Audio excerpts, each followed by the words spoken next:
The penthouse door locks behind me with a sharp, mechanical click that feels louder than it should, louder than the entire ceremony that came before it, louder than the vows I barely remember saying, louder than the sound of my own heartbeat, now hammering against my ribs. It doesn't echo.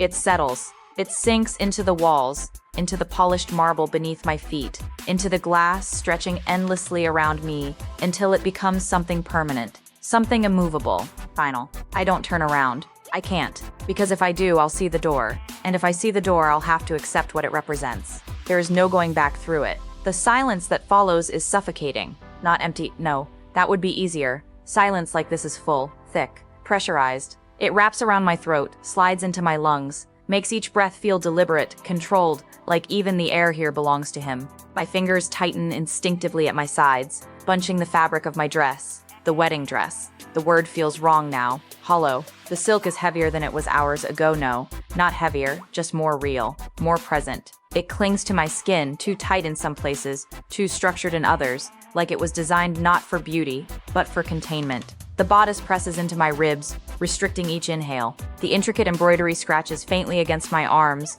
delicate and expensive and somehow suffocating. The train trails behind me like a shadow I can't escape. Every step I took to get here is still attached to it, still dragging behind me. I swallow, my throat dry, my tongue tasting nothing but the faint metallic edge of panic.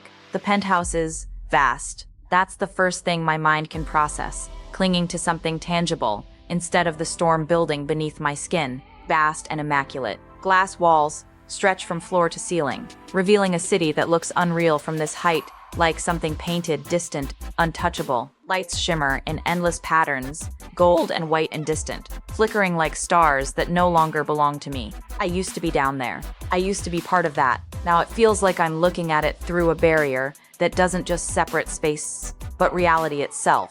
The marble floors beneath my feet are flawless, cold, reflective enough that I can see the faint outline of myself if I look down, a ghost in white, distorted by polished stone. Everything here is perfect, too perfect. Every surface gleams. Every object is placed with surgical precision. There's no clutter, no warmth, no imperfection, no life. It's beautiful in the way a museum is beautiful, carefully curated, untouchable, silent, dead. And then, him. I feel it before I acknowledge it. That presence. It's not loud, not overwhelming in the way noise is. It's the opposite, controlled, contained, coiled tight beneath the surface like something waiting. Arthur Vance, my husband. The word presses against my mind, demanding recognition, and I almost recoil from it. I haven't looked at him yet, not since the door locked, not since the world shifted, but I know where he is. I can feel him behind me, not close enough to touch, but close enough to change the air, close enough that my body registers him instinctively, like something primitive inside me recognizes a threat, or something worse.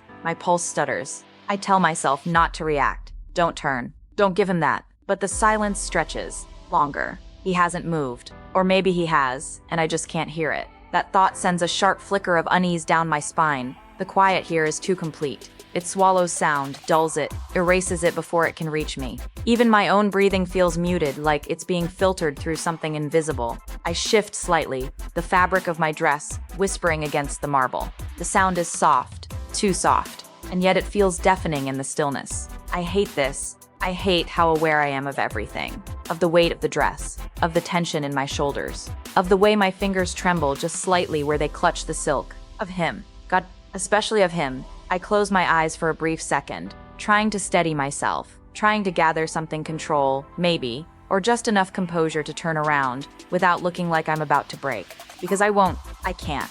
Not here, not in front of him. The memory of his gaze during the ceremony flashes through my mind, steady, unyielding, watching me like he already knew every thought before I had it, like he owned them. My stomach tightens. I open my eyes. The city is still there, stretching endlessly beyond the glass. Beautiful, distant, unreachable. A cage doesn't have to have bars. It just needs walls you can't cross. And this entire place, it is a cage. Golden, perfect, silent. No. My breath catches, and I force it out slowly, carefully, as if even that needs to be controlled. I can feel him shift behind me. It's subtle, barely there, but I feel it anyway. The air changes, pressure. Awareness spikes through me, sharp and electric. He's closer. I don't know how much closer. I don't want to know. My heart starts to pound harder, faster. The sound of it loud in my ears now. Impossible to ignore. Don't turn. Don't, but I do. Slowly, reluctantly. Like something is pulling me into it. I turn just enough to see him in my peripheral vision. And then, I stop. Because that's all it takes. That's all it takes for everything inside me to react. Arthur stands a few feet away. Exactly where I expected him to be, and yet somehow not at all. He hasn't taken off his jacket. The suit is still perfect. Immaculate. Tailored so precisely it looks like it was built for him rather than worn. There's no sign of discomfort. No shift in posture. No loosening of control. He looks exactly the same as he did when he said the vows. Untouched. Unchanged. Like this moment means nothing to him. Or worse, like it means exactly what he expected it to. His gaze is on me. Of course it is. It has been the entire time. I feel it the moment I turn. Heavy. Steady.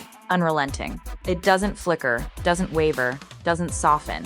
It holds me in place. Pins me there. And suddenly, I can't move.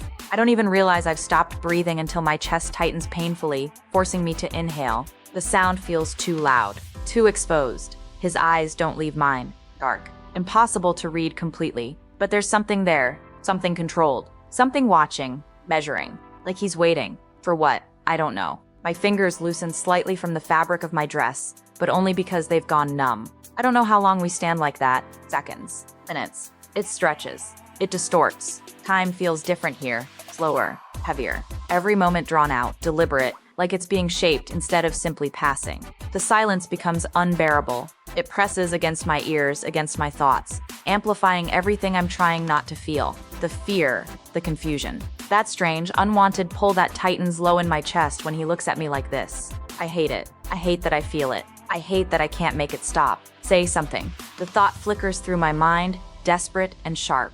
Break it. Break this silence before it breaks you. But my voice won't come. My throat is too tight. My thoughts too scattered. And maybe part of me is waiting. Waiting for him to speak first. Because that's how this works, isn't it? He moves first. He decides. He controls. And I react. The realization settles slowly, sinking deeper with each passing second. And it terrifies me, because it already feels true. Arthur takes a single step forward. Just one. But it changes everything. The distance between us shrinks, and with it, the fragile illusion of space I was clinging to. I can see more now. The sharp line of his jaw, the faint tension in his shoulders, the controlled rise and fall of his chest. He's not unaffected. He's just better at hiding it. That thought hits me unexpectedly. And for a split second, something shifts. Not power, not control, but awareness. Then it's gone. Buried beneath the weight of his presence again. He stops. Close enough now that I can feel the heat of him faintly through the air between us. Close enough that I can't pretend this isn't real. That this isn't happening. That I didn't just walk into something I don't understand. Something I might never escape. The silence stretches one last time. Pout. Fragile. Like a thread about to snap. And then, finally, he speaks. Look at me. He doesn't repeat himself. He doesn't need to. Look at me. The words settle over my skin like a hand I can't remove. Quiet. Controlled. Not sharp enough to be called a command, but far too absolute to be mistaken for anything else. I lift my chin. Slowly. My pulse is still beating too fast, too hard. The sound of it filling the hollow spaces inside me as I meet his gaze fully for the first time since the door locked behind us. Arthur Vance stands in the center of his penthouse like the room was built around him. No, like the entire city outside those glass walls was. The rain has started sometime in the silence between us. I hadn't noticed it at first, but now I hear it soft. Relentless streaks against the windows towering over the skyline. Water slides down the glass in silver ribbons, blurring the lights below into long liquid smears of gold and white. The storm makes the world outside look farther away. Colder, like it belongs to another life. Inside, everything is still. Still except for the rain. Still except for the rise and fall of my breathing. Still except for him. The marble beneath my bare feet is freezing. Each second I stand here, that cold seems to climb higher, threading through my ankles, my calves, the fragile hollow of my spine. My dress is still too heavy, the skirt spilling around me in pale silk and lace, its weight dragging at my hips, reminding me with every breath that I am still wearing the evidence of what was done tonight, what I agreed to, what I had no choice but to agree to. Arthur's gaze drops briefly to where the train pools at my feet, then returns to my face. His expression doesn't change. It rarely does. But something in his eyes sharpens, as if he likes seeing me dressed like this, marked by ceremony, wrapped in proof, carried into his home in white like something acquired. He moves then, just one step, measured, unhurried. The scent of him reaches me before he does. Whiskey, not fresh, not careless. Just the faint trace of it, as though he'd held a glass hours ago and the amber still lingers on his skin. It mixes with the darker note of his cologne, clean, expensive, warm in a way that shouldn't feel dangerous and yet somehow does. Cedar, smoke, something almost sweet beneath it, buried so deeply I only notice it after the fact. The combination wraps around me, subtle and masculine and impossible to ignore. I hate that I notice. I hate that my body notices before my mind can stop it. You're shaking. His voice is low, even, almost conversational. My fingers tighten around the folds of my dress. I'm cold. A pause. Rain whispers down the glass. Arthur studies me for a moment too long, and I realize too late that I've made a mistake. Because now the cold in the marble is all I can feel. The trembling in my hands. The quick, traitorous flutter beneath my ribs. He knows I lied. Or rather, he knows I only told part of the truth. Yes, he says at last. You are. The words are not kind, not cruel either. They're worse than either of those things. They're observant. He takes another step toward me. My back doesn't move, but something inside me recoils, tight and instinctive. He notices that too, of course. I can tell by the faint shift in his mouth. Not a smile, not amusement, just recognition. He sees everything. That fear, he says, his voice calm enough to make the words heavier, will make the next few days easier for you. I swallow. For me, for both of us. I almost laugh, but the sound catches somewhere in my throat and dies before it can become real. How considerate. His gaze flickers over my face, taking in the sarcasm, the thin blade of it, the way I'm trying to hide my panic behind something sharper. He doesn't seem offended. If anything, he seems more focused. Don't confuse restraint with softness, he says. The room goes even stiller. I hadn't known that was possible. Rain streaks the glass. The city beyond it dissolves and reforms in blurred fragments. My own reflection is faint in the windows now, pale and ghost-like beside his darker outline. Arthur stops close enough that the cold marble no longer anchors me. All I can register is heat, the subtle warmth radiating from his body, the scent of whiskey and cedar, the unbearable awareness of how little space remains between us. I'm going to explain the rules, he says. Rules. The word slides through me like ice. My chin lifts on instinct, a fragile rebellion. I'm not one of your employees. No. His eyes hold mine. You're more important than that. The answer lands wrong. Too calm. Too immediate. And the worst part is the tiny, involuntary shift in my breathing that follows it. Arthur notices. Of course he notices. His gaze drops briefly to my mouth, then returns to my eyes, and the look is so brief I could almost pretend it never happened. Almost. Listen carefully, he says. I don't answer. He doesn't wait for one. You do not leave this penthouse unless I permit it. The rain outside seems louder for a second, as if the storm itself pauses to hear what he's saying. I stare at him. You can't be serious. I'm always serious. That's insane. No. His voice remains infuriatingly level. It's necessary. My pulse spikes. Necessary for who? For me. That answer should make me furious. It does, but it also does something else, something worse. Something dark and unsettling that curls low in my stomach because he doesn't disguise it, doesn't soften it, doesn't even try to make it sound reasonable. For me, just like that, as if his need is explanation enough. My fingers press harder into the silk gathered at my thighs. You don't get to decide where I go. I already have. The words hit with terrifying precision. His voice never rises, never strains. Each sentence falls from his mouth with the weight of something decided long before it was spoken. I force myself to hold his gaze, and if I say no, a beat passes, then another.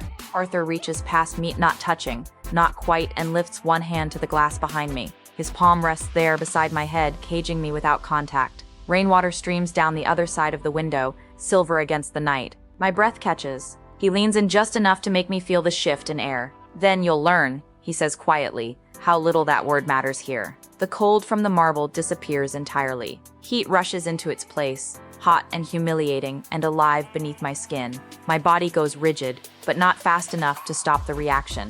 He's too close. His scent is too close. The low, steady timbre of his voice seems to slide into me and settle there, dangerous and deep. I hate him for seeing it, for causing it, for remaining so utterly composed while I am unraveling from a single inch of distance. You don't own me, I whisper. His eyes darken. The hand against the glass stays where it is. You need to stop saying things that are already false. The words strike harder than they should, maybe because some part of me understands immediately what he means. The contract, the ceremony, the locked door, my dress, My name tied to his now in ways that feel heavier than paper, heavier than law. I draw in a breath that doesn't help. Arthur straightens slightly, just enough to let me breathe again, though the relief is minimal. Second, he says, when I speak to you, you answer honestly. I laugh this time, softly, bitterly. Honesty, that's rich. His expression doesn't shift.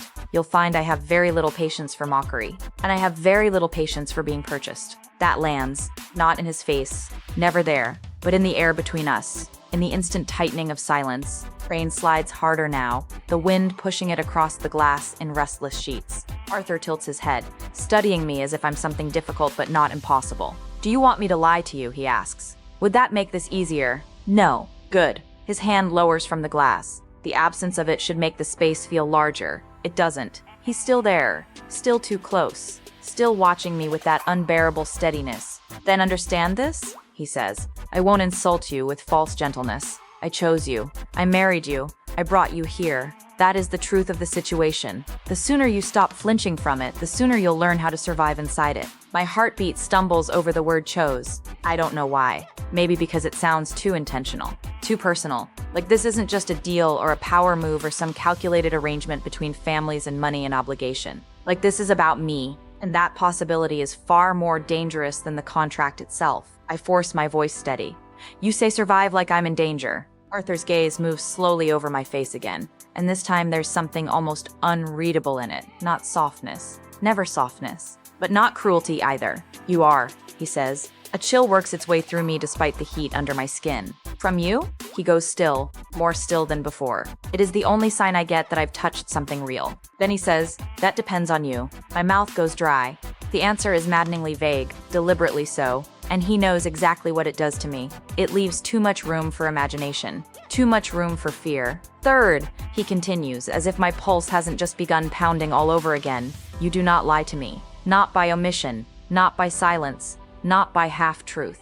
And you? It comes out before I can stop it. A stupid question, a dangerous one. Arthur's eyes narrow. Not much, but enough. What about me? I should let it go. I know I should, but defiance is the only thing I have left that still feels like mine, even if it's fraying in my hands. You want honesty, I say. Do the rules apply to you too? The rain beats harder against the windows. Somewhere deep in the penthouse, a clock I haven't seen ticks once, then disappears again into the silence. Arthur takes one final step closer, until the front of my dress nearly brushes his suit. My body reacts before my pride can stop it. A shallow inhale, a burst of heat, the involuntary awareness of how broad he is, how immovable, how completely he commands the space around him. He looks down at me as if there is nowhere else in the world. He'd rather focus his attention than right here, on this exact moment of my resistance. Yes, he says softly, but the difference is that I already know how to obey my own rules. The answer sends a sharp, unwanted tremor through me. I hate that my breath catches again. I hate that he hears it. His gaze drops, just briefly, to the pulse at my throat. Then he lifts his hand. I freeze. He doesn't touch my skin. His fingers close instead around a loose strand of lace at my shoulder, adjusting it with precise, almost maddening care. The gesture is intimate in a way a caress never could be. Controlled. Proprietary. Worse because of how little force it takes. There will be more rules, he murmurs, eyes still on the place where his hand lingers near me. You'll learn them as you need to. I can barely speak past the tightness in my throat.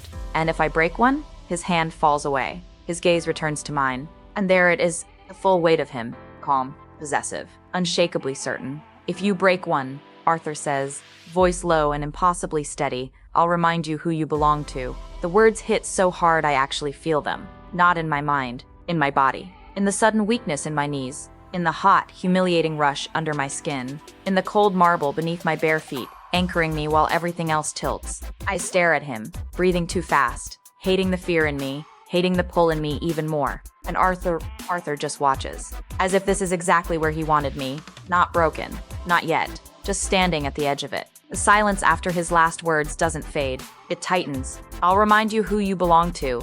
The sentence lingers in the air like something alive, something breathing between us, expanding until it fills every inch of space I thought I had left. I don't move. I can't. Because if I do, I'm afraid I'll step closer instead of away. And that thought is worse than anything he's said. Arthur is still watching me. Of course he is. His gaze hasn't shifted, hasn't softened, hasn't given me even a second to gather myself. It stays fixed on my face, reading every flicker of reaction I try and fail to hide. I hate that he can see it. The fear, the confusion, the heat. God, especially the heat.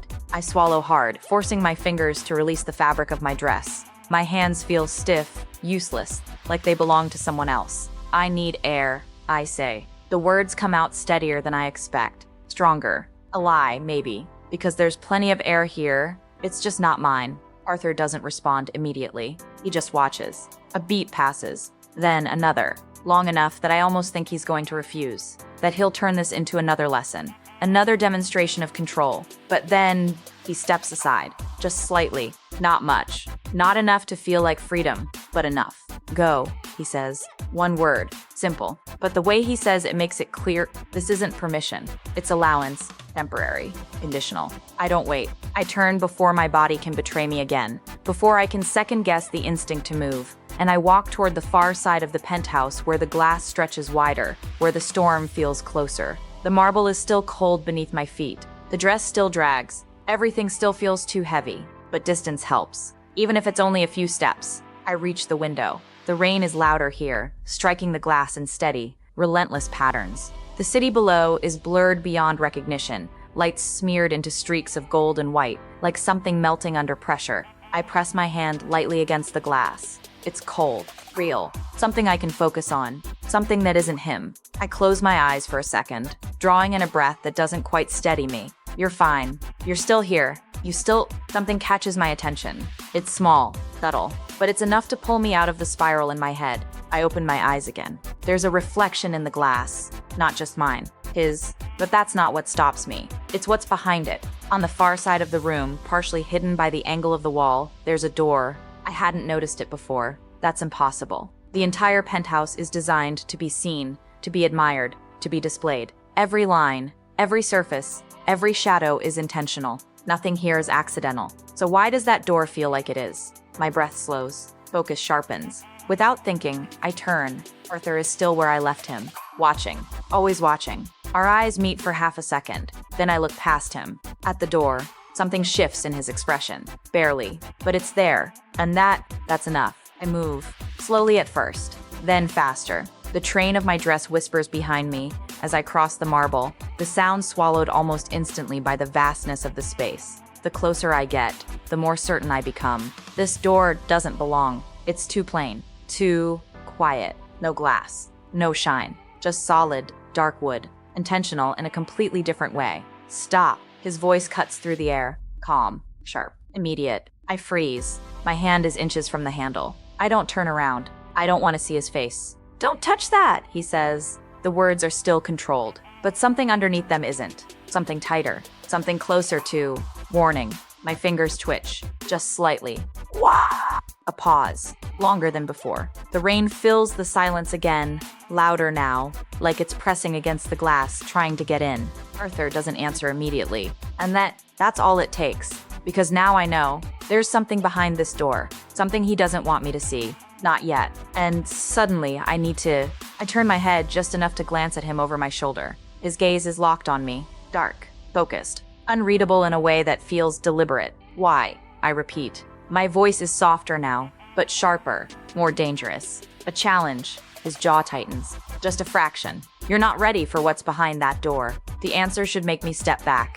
It should make me hesitate. It doesn't. It does the opposite. Then maybe you should explain it, I say. Another step. Closer to the handle, closer to whatever he's hiding. Arthur moves. Fast, not rushed, not frantic, but decisive. In 2 strides, he's behind me. Before I can react, his hand closes around my wrist. Firm, controlled, unavoidable. The contact sends a shock through me. Not pain, not force. Something worse. Something electric. My breath catches. His grip isn't harsh, but it's absolute. My body goes still, not because I choose it, because it reacts. Instinctively, he pulls my hand away from the door, slowly, deliberately, like he's showing me exactly how little effort it takes. You don't listen well, he murmurs. His voice is closer now, lower, too close.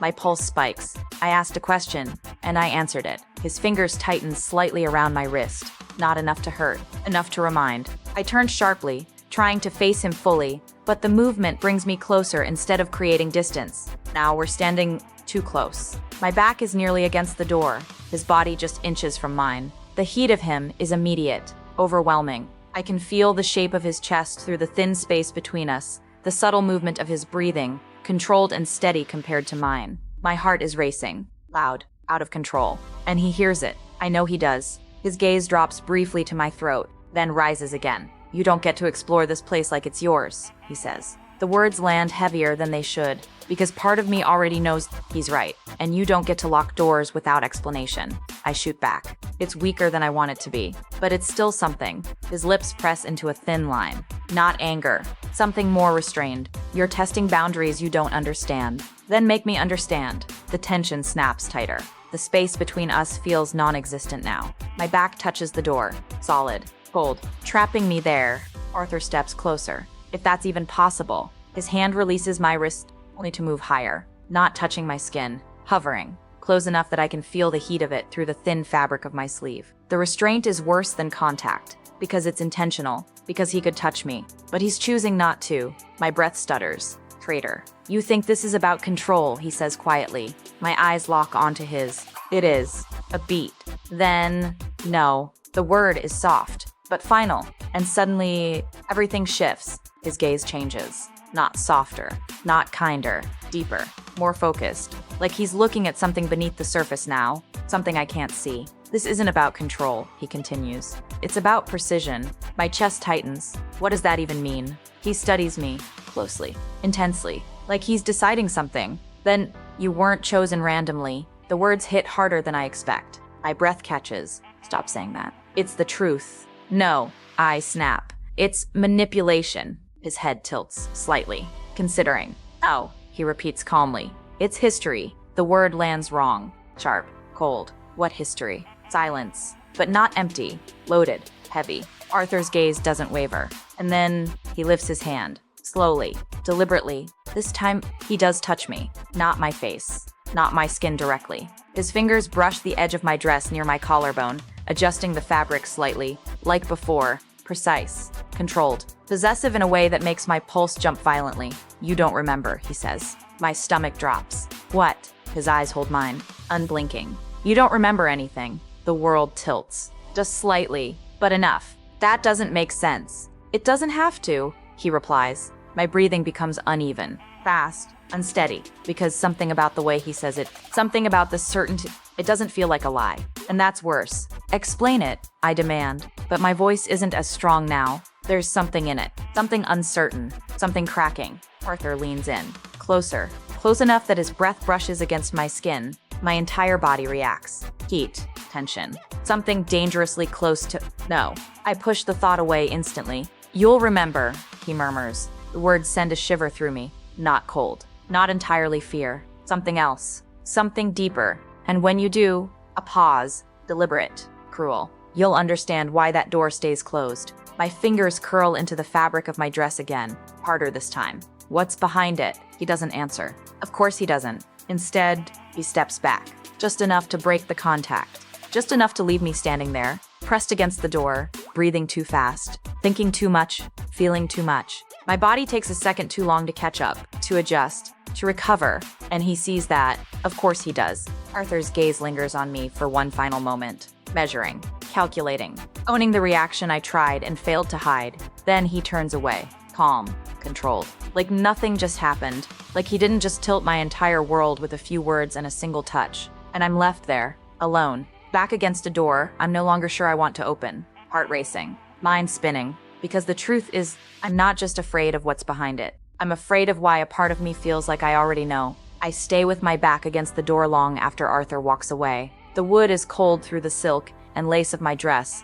a hard, unyielding surface pressing between my shoulder blades, like a warning I can't shake. My breathing is still uneven. My pulse still refuses to settle. Everywhere he touched or almost touched feels sharpened, heightened, exposed. The room has changed. Or maybe I have. The penthouse is still silent, still immaculate, still draped in that suffocating kind of luxury that feels less like comfort and more like control. Rain continues to pour beyond the glass walls, dragging silver down the windows in endless streams. The city below flickers beneath the storm, reduced to blurred gold and white smears through the water. It should feel far away. Instead, it feels like it's watching. I force myself to step away from the door. One step, then another. My bare feet whisper over the marble, the cold biting up into my bones. The wedding dress drags after me with every movement, the train whispering like a second presence in the room. I can feel the weight of the bodice crushing my ribs each time I breathe. What had looked beautiful under candlelight now feels ceremonial in the worst way, less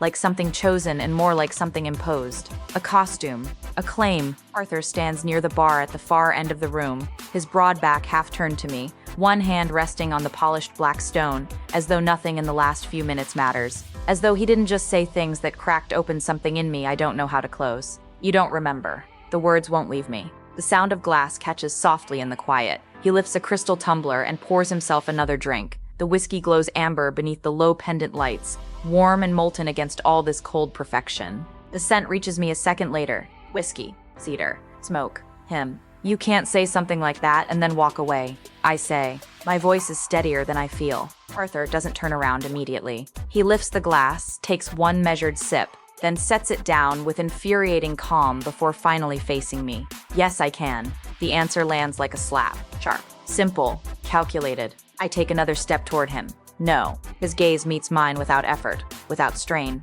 No, you don't get to stand there and tell me I forgot something. Something that apparently changes everything, and then decide the conversation is over. The conversation isn't over. His tone remains low and even. You're just not ready for the rest of it. Anger flashes hot through the fear, through the confusion, through the dangerous, humiliating pull my body still hasn't recovered from. Stop deciding what I'm ready for. Then stop proving me right. Rain lashes harder against the windows. Thunder rolls somewhere deep beyond the skyline, low and distant, as if the storm itself is circling the building. I stare at him, chest rising too fast, my fingers curling into the skirt of my dress. What is this? I demand. What am I actually doing here? Arthur says nothing. That silence again, that maddening, deliberate silence that always feels like another form of control. I hate him for it. I hate that part of me waits through it. Then he picks up the glass again, rolling it slowly between his fingers. You think this began with a signature, he says. The sentence is quiet, but every word lands heavy. I hold perfectly still. You think your father's debt brought you to me. His eyes remain locked on mine. You think a contract and a ceremony turned you into my wife. The way he says my wife does something sharp and dark inside me. I push it down. Didn't they? I ask. Arthur lifts the whiskey to his mouth and drinks, never breaking eye contact. No, the word hits harder than it should, perhaps because some part of me has already begun to expect it. No, that's not the truth. No, that's not the beginning. No, I never had the full story. The room feels smaller with every breath. Then tell me what is,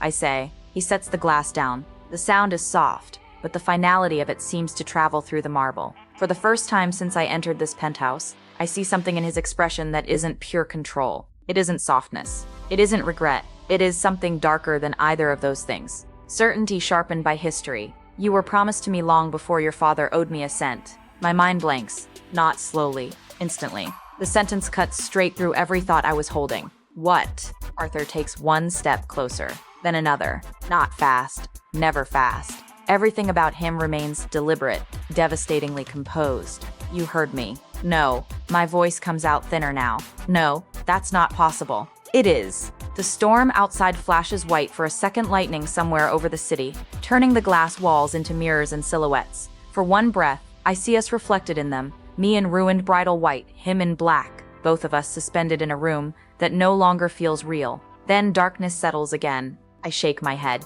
You're lying. But the words have no force, because he doesn't look like a man inventing anything. He looks like a man revealing something he's had every intention of keeping buried until he decided otherwise. Arthur closes the remaining distance between us until the heat of him presses against the chill in my skin. Not touching. Not yet, but close enough to make the air feel absent. When you were 19, he says, your father came to me before a merger dinner in Chicago. The blood drains from my face. Chicago. The word is a fracture line. A place I know, a city I remember, but the memory comes blurred, incomplete, like light beneath dark water. There was already an understanding in place, Arthur continues. An arrangement between men who believed everything in their lives could be traded, protected, secured. My throat goes dry. No, you were part of that arrangement. I step back instinctively. My body collides with the edge of the grand piano behind me, black lacquer cool and unforgiving against my spine. I hadn't even realized I'd drifted near it. No, I say again, louder this time. My father would never— He already did.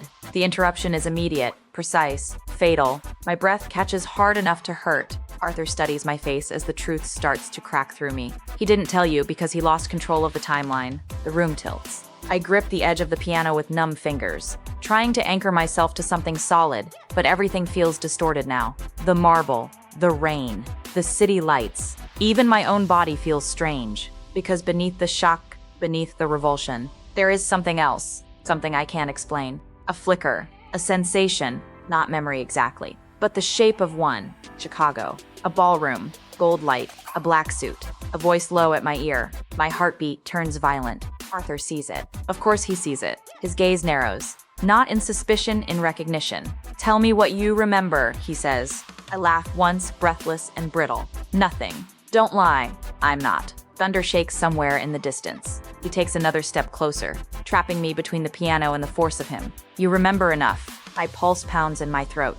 I don't know what you want me to say. The truth. I look up at him, and this close there is nowhere to hide. His face is all sharp lines and impossible control, his eyes fixed on mine with an intensity that borders on brutal. The scent of whiskey and cologne surrounds me again, deeper now, thicker in the confined space between us. My body reacts the way it has all night, tightening, heating, betraying me, and I hate him for stilling me with nothing but proximity. You keep talking like this is bigger than debt, I whisper. Is. Then what is it? For one suspended beat, the storm is the only thing that answers. Rain hammers the glass. My breath comes shallow. The city burns in blurred gold behind him. Then Arthur lowers his head slightly, bringing his mouth near my ear without touching me.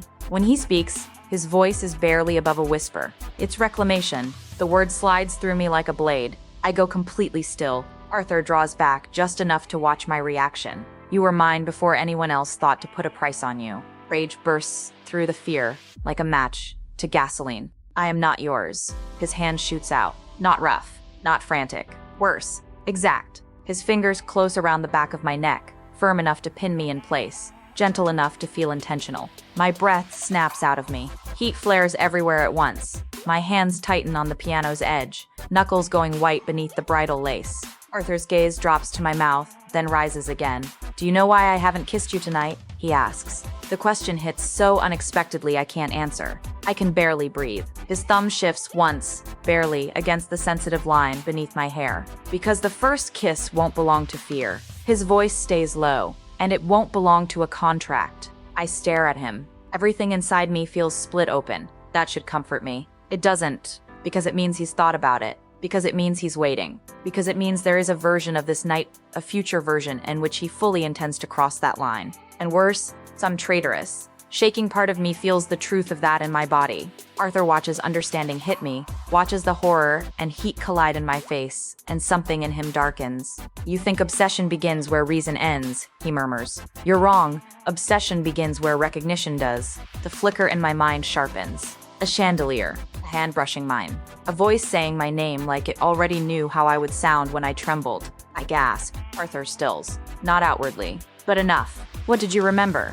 My lips part, but no answer comes. Because now it's there. Not clear, not complete. But there, a memory broken into pieces. Chicago, 19. A private room off a ballroom. My father's voice raised somewhere beyond the door. Arthur in front of me, not touching, just watching, younger but no less terrifying. And me saying something breathless and reckless I can't fully hear. If I say yes, what happens then? The force of it makes my knees weaken. Arthur's grip at my neck tightens slightly, just enough to steady me, or claim me. I don't know which is worse. You remember, he says. It isn't a question.